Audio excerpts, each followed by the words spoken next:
Pebrero 14, 2000 at 25 mga alas 2 ng madaling araw. Tinamaan ng Russian drone ang mahalagang istruktura ng bakal sa Ukraine. Karaniwan na ito sa bansang may digmaan. Maliban sa lokasyon sa Chernobyl, ang tinamaang istrukturang bakal ay ang takip na ginawa para ikulong ang 75 toneladang radioactive na material na nasa loob pa rin. Ito ang parehong lugar na naging sanhi ng pinakamalalang nuclear na sakuna sa mundo. Noong Abril ng 1986, nang tamaan ito, nagrehistro ang mga sensor ng lakas na parang lindol na magnitude 6 hanggang 7. Pero alam ni Sahibokov, punong inhinyero na naka-duty, na hindi ito lindol. Noong ika-14 ng Pebrero, isang Russian Juran-2 drone ang bumangga sa hilagang kanlurang bahagi ng bagong safe confinement. Nag-iwan ang drone ng butas. Na 15 metro kwadrado kasya ang SUV at napunit ang panloob at panlabas na takip. Agad rumesponde ang bumbero, pero mas malala ang pinsala kaysa sa lugar ng tama. Lumabas sa thermal imaging na kumalat ang apoy sa bubong. Kaya nagbutas ang bumbero sa bakal upang apulahin ito. Pero ang matinding taglamig sa Ukraine na umabot sa Celsius 16 degree ay naging hadlang sa kanila. Nagyayelo ang tubig bago makarating sa apoy. Isang bumbero ang namatay ng mataga ng baluktot na bakal ang kanyang lubid. 7 hose ang tuloy-tuloy na tumakbo ng 17 araw bago ideklarang. Tapos ang sunog noong Marso 7, matapos ang pagsusuri, naghayag ng takot, pinsala, at konting pag-asa ang mga eksperto. Kahit pag-like mo sa video, malaking pag-asa na para sa amin. Lalo na't di namin alam kung kailan magda-download dito ang mga Russian bot. Matapos ang pag-atake, nasira ang espesyal na estruktura sa hilagang dagat. Mga 200 metro kwadrado ng cladding ang nasira. Para kay Chernobyl, ang hindi masirang kalasag ay nabutas. Si Simon Evans, dekadang nagbabantay sa kinabukasan ng Chernobyl, ay nagsabing nakakatakot at nabigla siya. Ang new safe confinement or bagong safe confinement ay hindi lang bakal, kundi solusyon ng sangkatauhan sa imposibleng problema. Ang pag-asa na balang araw ay ligtas na matatanggal at malilinis ang mga labi ng Reactor 4.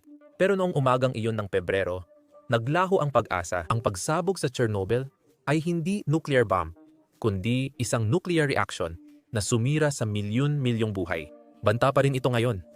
Hindi lang sa Ukraine, kundi pati sa kalahati ng gitnang Europa. Sa gitna ng trahedya, nakasalalay ang kinabukasan ng lungsod at ang demonyong Reactor number 4 ng Chernobyl. Noong 1950 at 50 matapos matuklasan at magamit ang nuclear power sa digmaan, naghahanap ang mga bansa ng mapayapang gamit para sa enerhiyang ito. Noong panahong iyon, hindi pa hiwalay ang Ukraine at kabilang pa ito sa Soviet Union. Kaya nagdesisyon ang mga Soviet na gumamit ng nuclear energy para sa kuryente. Noong 1954 binuksan nila ang unang nuclear power plant sa mundo, ang Obninsk Nuclear Power Plant. Maliit ang Obninsk site at bagamat gusto ng mga Soviet ng mas malaking nuclear power plant para sa mas maraming kuryente, natakot silang magtayo nito malapit sa Moscow dahil sa dami ng tao at panganib ng radiation. Pinili nila ang Chernobyl Power Complex. 130 kilometro hilaga ng Kiev at 20 kilometro timog ng hangganan ng Belarus. Ang proyektong ito ay isang pambihirang tagumpay sa agham. Dinisenyo ang planta na may 4 na reaktor Bolshoy Moshchnosty Kanalny. 1,000 nuclear reactor. Ang reactor Bolshoy Moshchnosty Kanalny 1,000 ay Soviet reactor na gumagamit ng graphite moderator, pressure tube, at bahagyang enriched uranium dioxide fuel. 2% U-200 at 35 ito. Boiling light water reactor. Ibig sabihin, parehong tubig ang pampalamig. Direktang pinapaandar ng core ang mga turbina bilang singaw. Kaya di na kailangan ng hiwalay na heat exchanger. Dumadaan ang tubig sa ilalim ng fuel channel at kumukulo habang umaakyat sa pressure tube na nagbubuo ng singaw para sa 500 megawatts na electrical turbine. Ang bawat patayong pressure tube ay may uranium dioxide fuel na balot ng zirconium alloy at napapaligiran ng cooling water. Tumatagos ang mga channel sa itaas at ibaba ng reactor core at mahigpit ng naka-welding sa pwesto. Ang espesyal na disenyo ng refueling machine ay nagpapahintulot sa pagpapalit ng fuel bundle nang hindi pinapatay ang reactor. Nabihira sa mga reactor. Bawat isa sa 2 coolant loop ay may kasamang 4 na pangunahing circulation pump kung saan laging may isa na naka-standby reactor. Kinokontrol ang kuryente gamit ang 200 at 11 control rod na sumisipsip ng neutron kapag ibinaba sa graphite moderator. Kaya bumababa ang rate ng fission. Ang reactor Bolshoi-Moshchnosky Kanal ni 1,000 ay gumagawa ng 3,000 at 200 megawatts ng thermal power. Nakatumbas ng 1,000 megawatts ng kuryente. Mahalaga, ang reactor Bolshoi-Moshchnosky Kanal ni ay may positive void coefficient. Kaya habang dumarami ang bula ng singaw sa coolant, tumataas ang reaktibidad ng reactor. Natapos ang Unit 1 at 2 noong dekada 1970 at 70 sinundan ng Unit 3 at 4 noong unang bahagi ng dekada 80. Dalawa pang karagdagang reactor ang ginagawa pa noon. Ginawa ang artificial na lawas sa tabi ng Ilog Pripyat bilang cooling water source ng planta para sa ligtas na operasyon ng mga reactor. Kahit perpekto ang lokasyon, napapalibutan ng kagubatan at kaunti ang tao, may problema pa rin ito. Ang Pripyat, na 3 kilometer o 2 milya ang layo, ay tahanan ng 49,000 tao.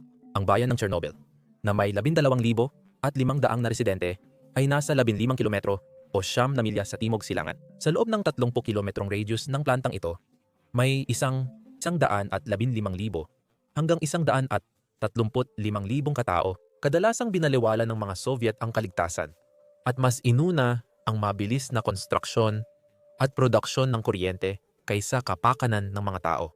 Hindi nila namalayan na ang ganitong pagpapabaya ay magdudulot ng malalalang kahihinatnan. Sa bandang huli, matagal naging maayos ang lahat.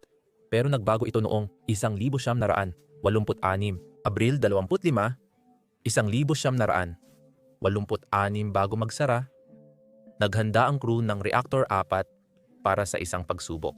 Layunin nito alamin kung gaano katagal makakapag-supply ng kuryente ang mga turbine sa pump kapag pumalya ang pangunahing supply. Bumagsak ang parehong pagsubok noon, kaya tinatangkang gamitin ang bagong regulator para sa pagsubok ngayon. Pinatay ng operator ang shutdown system noong madaling araw ng Abril 26, naging hindi matatag ang reactor. Nang patayin ng mga operator, biglang tumaas ang kuryente dahil sa control rod. Nagbanggaan ang mainit na gasolina at cooling water.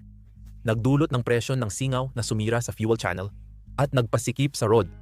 Kasunod ang malakas na pagsabog ng singaw. Hindi ang uranium fuel ang tunay na panganib, kundi ang radioactive na produkto ng fission mula sa reaktor. Kapag nahati ang uranium, nagkakaroon ito ng maraming delikadong elemento. Noong 1986, sumabog ang mga elementong iyon mula sa core at naging nakamamatay na ulap ng alikabok at gas sa atmosfera. Pagkalipas ng ilang segundo, sumabog muli at nagkalat ng fuel, graphite, nagsimula ng sunog, at nagpakalat ng radyaktibong material sa hangin. 2 manggagawa ang namatay agad. Malaking radyasyon ang inilabas ng sunog. Sa loob ng 10 araw, ang radyaktibong ulap ay lumipad sa kalangitan.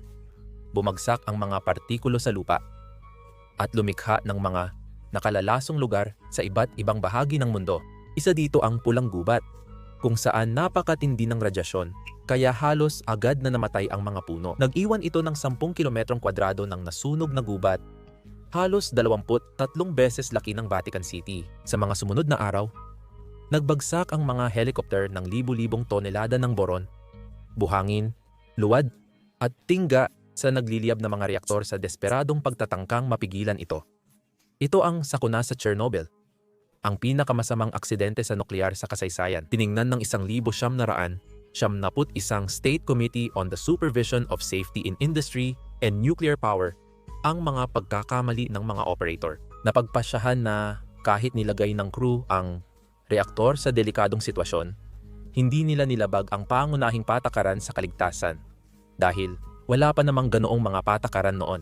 Hindi kailanman binalaan ang mga operator tungkol sa mga panganib ng pagpapatakbo sa mababang antas ng kuryente or sa hindi matatag na reaktibidad. Ang disenyo mismo ng reactor Bolshoi-Moshchnosky Kanal ni ang sentral na sanhi ng sakuna sa Chernobyl, na nagdulot ng malaking panganib at kawalang tatag ng reaktor sa ilang kondisyon ng operasyon.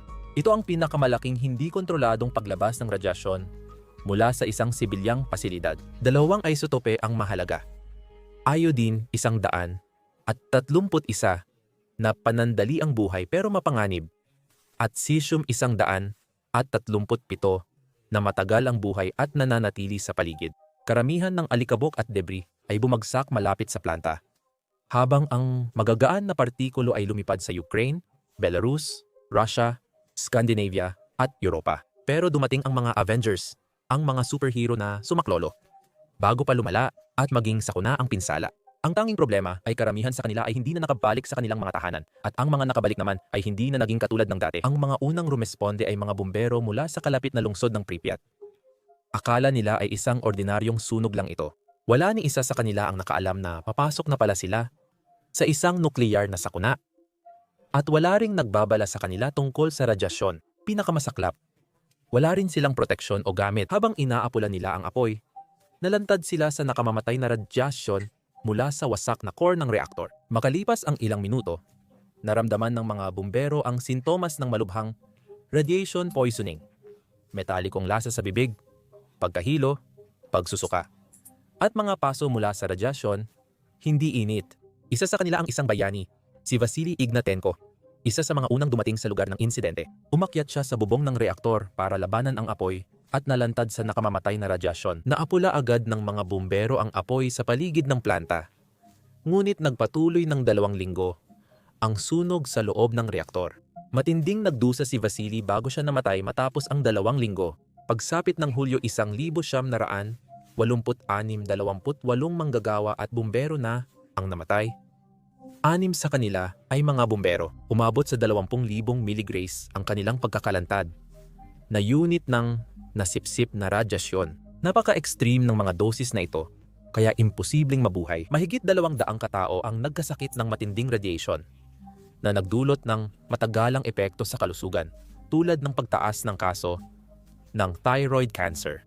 Kahit matapos ang matatapang na sakripisyo, nariyan pa rin ang panganib. Susunod na gawain ang paglilinis para mapatatag at mapatakbo ulit ang natitirang reaktor. Nagpadala ang Unyong Sobyet ng 200,000 liquidator noong 1986 at 1987. Ang mga taong ito ay nakatanggap ng karaniwang dosis na 100 millisieverts, isang unit na sumusukat sa dami ng radyasyong nasisipsip ng katawan ng tao. At may ilan na na-expose sa dosis na umabot ng 500 millisieverts.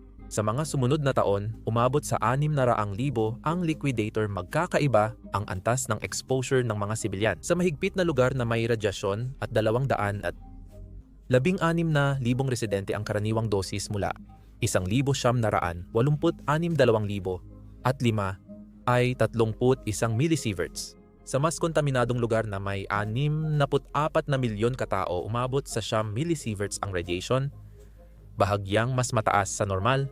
Sa umpisa, iodine 131 ang nagdulot ng mabilis na pinsala dahil naiipon ito sa thyroid, lalo na sa mga bata, at maaaring magdulot agad ng thyroid cancer.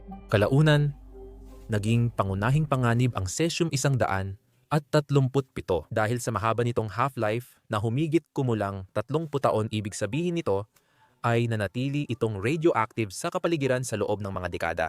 Madaling kumalat ito sa hangin, lupa, at tubig na nagkokontamina ng pagkain at pumapasok sa tao sa pamamagitan ng pananim, gatas, at karne. Pagpasok sa katawan, kumikilos ito tulad ng potasa, naiipon sa kalamnan at malalambot na bahagi, at patuloy na naglalabas ng radyasyon habang tumatagal. May 5 milyong tao na nakatira sa mga kontaminadong lugar sa Belarus, Russia, at Ukraine. 400,000 katao ang tumira sa delikadong lugar kaya't naging mahigpit ang kontrol. Halos 3,000 kilometro kwadrado ng lupa ang nakontamina. Inilikas ang Pripyat noong Abril 27.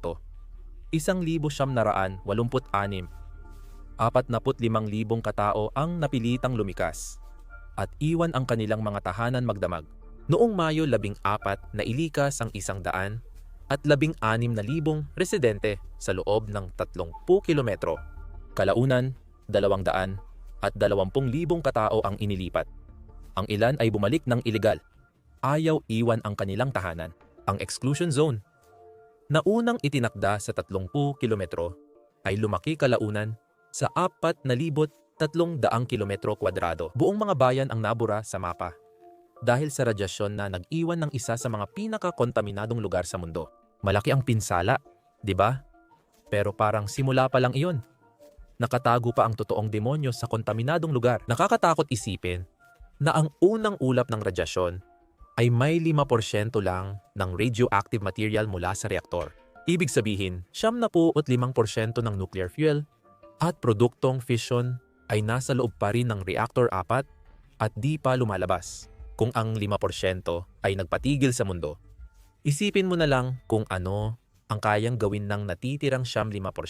Kailangan ng mundo ng superhero na kayang protektahan ito mula sa radyasyon. Dumating ang superhero at tinawag siya ng mundo na sarkopago. Pagkatapos mapatay ang apoy mula sa pagsabog, tumuon ang lahat sa pagpigil sa paglabas ng nakamamatay na radioactive core ng reactor 4. Ang solusyon ay ang shelter object, na tinatawag ding sarkopago. Nagsimula ang konstruksyon noong Hunyo 1986, 2 buwan, matapos ang sakuna. Magulong guho ang hilagang bahagi ng reaktor. Hindi malinis kaya nagdesisyon ang mga inhinyero na ibaon ito sa malaking hagdang-hagdang pader. Ang bakal na slab ang ginamit na hulma at itinapon ang kontaminadong sasakyan at bahagi ng crane bilang pampuno bago binuhusan ng maraming konkreto. Sa hilaga, 3 malalaking antas ang bumalot. Habang sa timog, inilagay ang isang malaking bakal na sinag na tinawag na mammoth sa ibabaw. Inilatag ang L-shaped na slab na parang hockey stick para isara ang estruktura.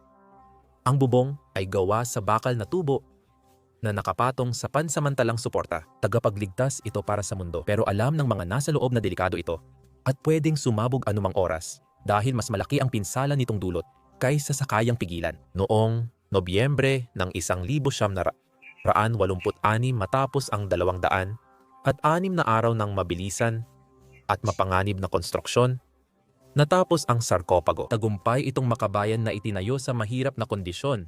Ngunit hindi ito perpekto. Maraming tinipid at hindi maiwasang magkaroon ng mga depekto, mga bitak, tagas, at kahinaan sa estruktura na nagpatunay na pansamantalang solusyon lamang ang silungan. May 200 toneladang radioactive na gasolina pa rin na patuloy na nagdudulot ng panganib sa kapaligiran. Noong dekada 90, inilunsad ng pandaigdigang komunidad ang Shelter Implementation Plan para patatagin ang lugar at alisin ang nakamamatay na gasolina. Pagsapit ng 1,900, 10 taon lang ang lumipas. Nagbabala ang mga inhinyero tungkol sa matinding kawalang tatag. Kapag walang pagpapatibay, pwedeng gumuho ang sarcophagus at maglabas ng mas malaking ulap ng radyaktibong alikabok. Para sa mga awtoridad, isa itong bangungot na sitwasyon. Bago baklasin ang reaktor, kailangan muna nilang tuklasin kung paano ligtas baklasin ang sarcophagus. Kaya naghahanap sila ng bagong solusyon. Noong 2000 at isa matapos ang international na pangangalap ng pondo, sinimulan ang disenyo ng bagong ligtas na panangga. Ang Chernobyl Shelter Fund, 1,977 at Nuclear Safety Account, 1,973 ay nagtipon ng bilyon-bilyong pondo sa ilalim ng European Bank for Reconstruction and Development. Noong 2000 at 11 nangako ang mga donor ng 64 na milyong euro, ngunit umabot sa 21 bilyong euro ang gastos ng bagong ligtas na panangga, pinunduhan ng 43 pamahalaan G7 at European Commission. Nagsimula ang konstruksyon noong 2000 at 12 pagkatapos ng ilang taong paghahanda. Pagsapit ng 2000 at 17 natapos na ang napakalaking estruktura. 2 ang layunin nito. Una, para maiwasan ang pagkalat ng radioactive alikabok kapag bumagsak ang sarcophagus.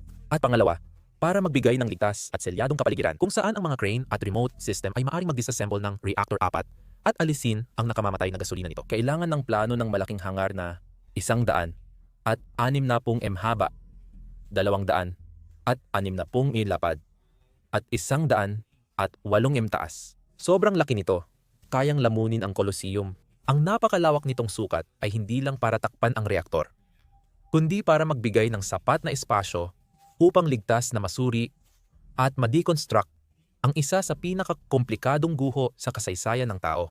Pero ang paggawa nito ay may mga problema rin. Hindi pwedeng magtayo direkta sa reaktor dahil sa radyasyon. Binuo ang estruktura 100 at 50 metro ang layo at itinulak sa tamang pwesto gamit ang mga riles. Kahit ganoon, masyado pa rin itong malaki para buuin ng isang buo. Ang solusyon, buuin ito sa 2 bahagi. Inurong ang una para bigyang daan ang pangalawa, tapos pinagdugtong ang dalawa. May bigat na 3,000 tonelada binuo ito sa tabi ng reaktor at dahan-dahang itinulak sa tamang pwesto gamit ang riles noong 2000 at 16. May mga crane at remote systems sa loob ng new safe confinement na dinidisenyo para ligtas tanggalin ang silungan noong 1,000. Ang tunay nitong layunin ay bigyang daan ang mga inhinyero na sa kalaunan ay alisin at iproseso ang mga materyal na naglalaman ng gasolina na nananatiling nakulong sa loob ng reaktor 4. Simula na ito ng pagtanggal sa pinakadelikadong pamana ng Chernobyl. Itinayo ang gitnang arko sa lupa, saka itinaas gamit ang strand jack, mga makinang may bakal na kable at clamp, para dahan-dahang buhatin ang estruktura. Hinila papasok at pinagdugtong ang gilid mula gitna. Sa loob ng bubong ay may masalimuot na sistema, isang metrong lapad na bakal na tubo ang pahalang, at pinatatag ng sala sa labat na pre-tensioned biga. Nabuo ang 10 metrong annular space kung saan nilagay ang mga sistema para kontrolin ang halumigmig at presyon ng hangin. Ang pressurization ay nangangahulugang kapag may butas sa bubong, lalabas ang hangin at hindi makakapasok ang radioactive na alikabok. May mga sopistikadong depensa. Ang mismong bubong, ang panloob na bahagi ay nilagyan ng mga stainless steel na panel na idinisenyo upang ibalik ang gamma rays pabalik sa reactor. Pinakinis ang labas para madaling dumaloy ang ulan at niebe. May insulation at synthetic rubber membrane ito para protektahan laban sa matinding panahon. Kuta ito ng inhinyeriya. Sa tuktok ng konstruksyon, 1,000 at 200 manggagawa ang naroon. Simbolo ng internasyonal na kooperasyon at paalala ng marami pang gawain. Ngunit walang sino man ang nag-akala na kakailanganin nitong malampasan ito. Bago tuluyang sakupin ng Russia, pinapayagan ang mga turista sa guho ng Chernobyl. Tumaas ang mga bumibisita sa Chernobyl Exclusion Zone mula wala pang 1,000 noong 2,004 hanggang 100 at 20,000 hanggang 100 at 50,000 noong 2016 hanggang 2019. Noong 2000 at 19 halos 200,000 bisita ang dumating para makita ang epekto ng pinakamalalang nuclear sakuna sa mundo. Ayon sa talaan, 124,423 ang naitala noong 2000 at 19 at 36,450 noong 2020. Pinapayagan lang ang mga bisita kung may lisensyadong tour guide na nagsisiguro ng pagsunod sa lahat ng panuntunan sa kaligtasan at mahigpit na ipinagbabawal ang paghawak ng anuman sa loob ng zone. Noong Pebrero 24, 2000 at 22 unang araw ng pananakop ng Russia, sinakop ng mga puwersa nila ang planta ng nuclear sa Chernobyl. Ilang oras pa lang, napansin ng radiation monitor ang mataas na gamma levels kaysa normal. Isang paalala na ang Chernobyl, dating alaala ng nakaraan, ay muling naging sentro ng panganib. Ipinaliwanag ng nuclear regulator ng Ukraine ang pagtaas. Binungkal ng mabibigat na makinaryang militar ang radyaktibong lupa sa exclusion zone, pero hindi nagbago ang mga reaktor at pasilidad. Kinumpirma ng International Atomic Energy Agency na normal pa rin ang antas ng radyasyon. Noong Marso, naputol ang koneksyon ng planta sa power grid. Umandar ang backup diesel generator na may 48 oras na gasolina. Sinuri ng International Atomic Energy Agency ang sitwasyon. Ang nakaimbak na nagamit na fuel ay hindi na mainit at hindi na magdudulot ng krisis kahit walang aktibong pagpapalamig. Ang brownout ay nagdulot ng iba pang panganib.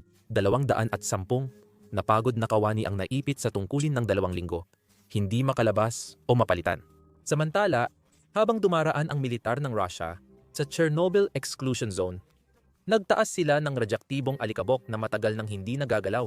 Mas nakakagulat, naghukay ng trinsera ang mga sundalo sa Red Forest, isa sa pinakakontaminadong lugar sa mundo. Lubhang radyaktibo ang lugar, kaya ipinagbawal sa cleanup crew na pumasok matapos ang 1,986 sakuna. Ayon sa mga autoridad ng Ukraine, ilang sundalo ang ginamot sa espesyalistang radyasyon ospital sa Belarus. Ayon sa ulat, may namatay dahil sa matinding sakit mula sa radyasyon. Sinubukan ng mga eksperto sa nuklear na pakalmahin ang publiko. Ayon kay Professor Geraldine Thomas ng Chernobyl Tissue Bank, maliit lang ang panganib ng ginamit na fuel. Sinabi niya na kung magkalikman, ang maapektuhan lang ay ang paligid. Walang radioactive na ulap na kakalat sa buong Europa. Noong Marso 13 na ayos ng operator ng grid na Ukonergo ang pangunahing kuryente sa planta. Ngunit ilang oras lang, nagkaroon ulit ng sakuna. Kinabukasan, sinabi ng Ukraine na nasira ang linya ng mga puwersang Ruso. Noong Marso 14, 1:10 ng hapon, naibalik muli ang kuryente. Nang hapon, muling naikonekta ang Chernobyl sa grid ng Ukraine habang nabigo ang kampanya ng Russia sa Kiev. Tuluyang umatras ang mga puwersa ng Russia mula sa Chernobyl sa pagitan ng Marso 20 at Abril 1 na nag-iwan ng pagkawasak. Sinira nila ang pasilidad, ninakaw ang importanteng kagamitan, pati radioactive na materyales na natunton hanggang Gomel at Minsk sa Belarus. 9 na kawani ng planta ang patay at 5 ang dinukot. Sinunog ang mga gusali, pinagbabaril at pininturahan ng graffiti at nilagyan ng mga landmine at tripwire na patibong. Nawala ang 700 computer, 350 sasakyan at 1,000 at 500 dosimeter na nagkakahalaga ng 100 at 35 milyong piso. Sa kabutihang palad, nanatiling buo ang integridad ng sarcophagus sa paligid ng reactor number 4 kahit may takot dahil sa pagkawala ng kuryente noong Marso. Gayunpaman, ang pagnanakaw ng mga espesyal na monitoring software ay labis na nakasagabal sa mga pagsisikap na subaybayan ang antas ng kaligtasan sa radyasyon sa lugar. Pag-alis ng mga tropang Ruso, naghatid ng ginhawa ang balita sa Europa. Ngunit may isang malinaw na bagay. Nakatutok ang Russia sa plantang ito at posibleng gawing sandata ni Putin sa digmaan. Gayunpaman, walang naniwala na totoong tatamaan ng Moscow ang Chernobyl dahil ang isang pag-atake doon ay hindi lang maglalagay sa panganib sa Ukraine, kundi pati na rin sa Belarus at mismong Russia. Noong Pebrero 14, 2025, nagkatotoo ang hindi inaasahang senaryo. Isang drone strike ang sumira sa parehong itaas at ibabang bahagi ng bubong.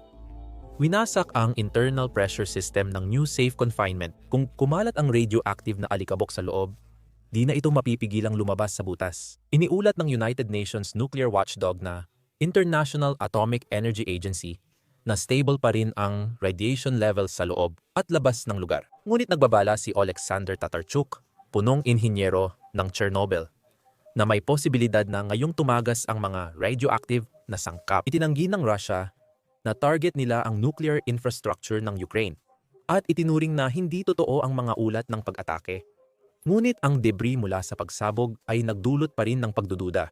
Kinumpirma ng mga piskal na ang ginamit na sandata ay Shahid 100 at 36 isang Iranian-designed drone na ngayon ay ginagawa sa Russia. Nagkakahalaga lamang ng 50,000 hanggang 100,000 nagdulot ito ng pinsalang tinatayang higit sa 16 na bilyon, isang napakalaking epekto para sa isang murang sandata. Kinumpirma ng International Atomic Energy Agency na agad na rumesponde ang mga bumbero ilang minuto matapos ang pagsabog.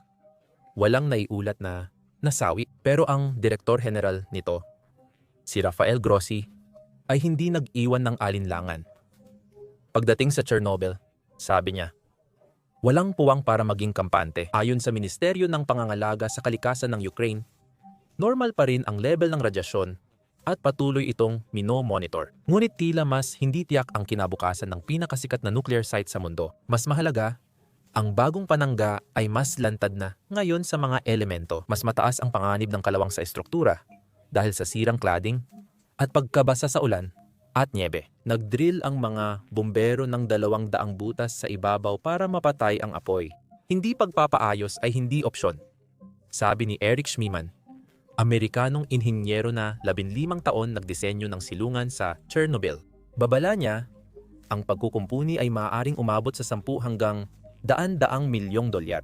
Maaaring tumagal ito ng mga buwan o kahit taon. Ayon sa Ministry ng Proteksyon sa Kapaligiran ng Ukraine, posibleng kailanganin ng mas malaking pondo para alisin ang epekto ng agresyon ng Russia kaysa sa kasalukuyang 25 milyong euro sa Chernobyl International Cooperation Account ng European Bank for Reconstruction and Development. Dinisenyo ang estruktura para tumagal ng 100 taon na nagbibigay ng oras sa mga inhinyero para baklasin ang sarcophagus at ligtas na ayusin ang nuclear na basura. Ang nakalibing sa ilalim ng 100 taong garantiya na iyon ay ngayon ay may pagdududa na. Di tulad ng ibang sikat na istrukturang bakal, ang confinement ay di talaga planong pinturahan o ayusin muli. Isang beses lang itong solusyon. Ngayon, dahil sa tuloy-tuloy na digmaan ng Russia at Ukraine, 10 beses na mas malaki ang banta ng nuclear radiation kaysa dati. Banta na ito hindi lang sa mga naglalaban, kundi sa buong rehiyon at pati sa mga bansang didirektang kasali. Napatunayan na ng Russia ang kawalan nito ng pakialam sa mga magiging epekto. Ipinapakita nitong hindi ito magdadalawang isip kahit gaano pa kalaki ang panganib. 7 buwan matapos ang insidente, noong Oktubre 1, 2025, muling tinarget ng Russia ang Chernobyl. Ang pag-atake ay naganap 8 araw matapos mawalan ng kuryente ang Zaporizhzhia Nuclear Power Plant sa timog Ukraine na okupado ng Russia. Inilarawan ng Ukraine ang sitwasyon bilang kritikal, habang iginiit ng Russia na kontrolado nila ito. Ang mga insidenteng ito ay muling nagdulot ng takot sa kaligtasan ng nuclear infrastructure ng Ukraine. Pagkatapos ng pag-atake, nag-post si Pangulong Volodymyr Zelensky ng Ukraine sa Facebook. Ngayon, nagkaroon ng mahigit 3 oras na blackout sa dating Chernobyl nuclear plant dahil sa pag-atake ng Russia sa energy substation sa Slavutich. Sinabi rin niya na imposibleng hindi alam ng mga Ruso na ang pag-atake sa mga pasilidad sa Slavutich ay magkakaroon ng epekto sa Chernobyl. Sinadyang pag-atake ito gamit ang mahigit 20 drone ayon sa paunang ulat. Bago ang digmaan, ang 6 na reaktor ng Zaporizhia Nuclear Power Plant ay nagbibigay ng halos 20% ng kuryente ng Ukraine.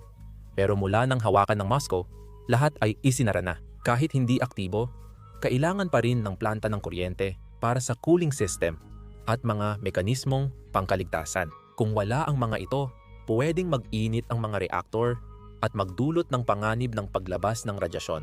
Inamin ni Pangulong Zelensky na nagkaaberya ang isang backup diesel generator ng planta na nagpalala sa takot sa posibleng emerhensyang nuklear. At hindi mawawala ang takot na ito hanggat hindi natatapos ang digmaan sa pagitan ng Russia at Ukraine.